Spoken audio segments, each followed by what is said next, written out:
Inestimabili tesori artistici e meraviglie architettoniche costituiscono un prezioso patrimonio culturale perfettamente inserito tra gli incantevoli paesaggi del territorio dell'Alta Marca Trevigiana.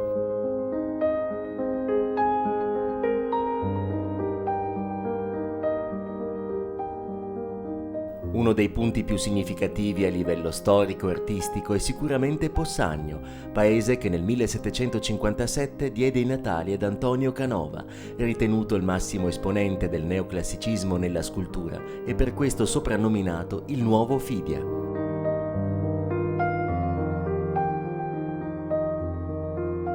Sono diversi i luoghi che custodiscono la memoria e l'eredità artistica del grande artista, a cominciare dal Museo Canova, con la Gipsoteca e la sua casa natale.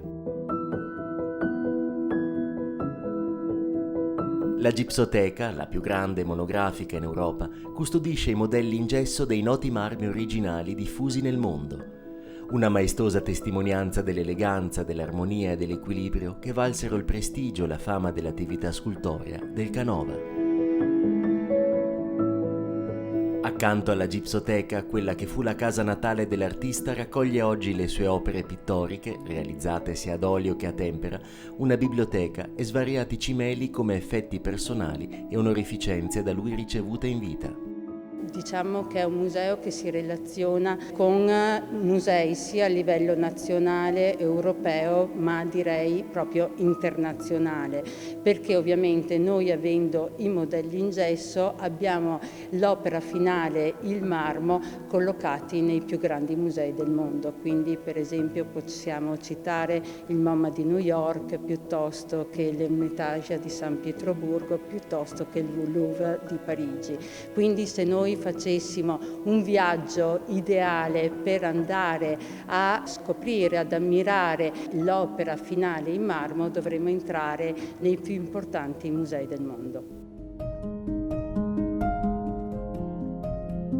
A poche centinaia di metri dalla Gipsoteca, alla sommità di una salita prospettica, sorge un'altra opera simbolo del genio dell'artista, il Tempio Canoviano, progettato da Canova come chiesa per il suo paese natale.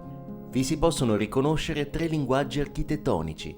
Il colonnato richiama lo stile greco, ad ispirazione del Partenone di Atene, il corpo centrale ricorda il Pantheon romano, mentre l'abside con l'altare maggiore è la parte di una chiesa cristiana.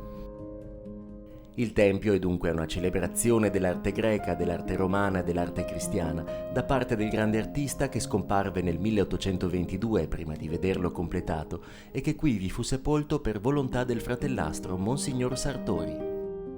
L'emblema è il suo dono più grande al paese natale. Il paese gli ha dato l'esperienza della pietra, il contatto umano, i valori religiosi. Qui è un uomo di fede che spende tutte le sue risorse economiche, le affida al fratello erede universale per costruire questo tempio. È morto nel 22, il tempio è finito 10 anni dopo la sua morte. Non è lui che si celebra, ma è la celebrazione della Santissima Trinità. Qui dentro c'è la fine della storia del grande genio.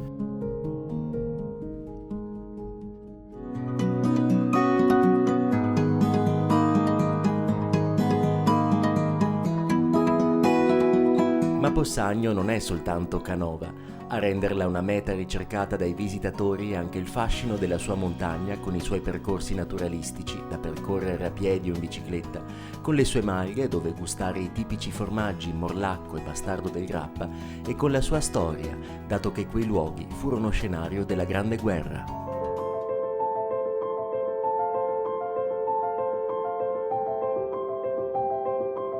Altro elemento particolare di Possagno è il recupero fatto negli anni 2000 da parte del gruppo alpino di Possagno di più di 1000 metri di trincee e 300 metri di gallerie sul Monte Pallon, un recupero particolarissimo, un recupero all'interno del quale viene fatta un'attività importante che è quella didattica, con i ragazzi, con le scuole che vengono portate lassù per capire cosa è successo in quegli anni, in quei luoghi, perché la memoria, se la si vive, diventa parte di noi stessi, altrimenti letta nei libri non ha mai quel significato che si ha in questi luoghi, quindi quel percorso della memoria per noi è qualcosa che resta nel cuore.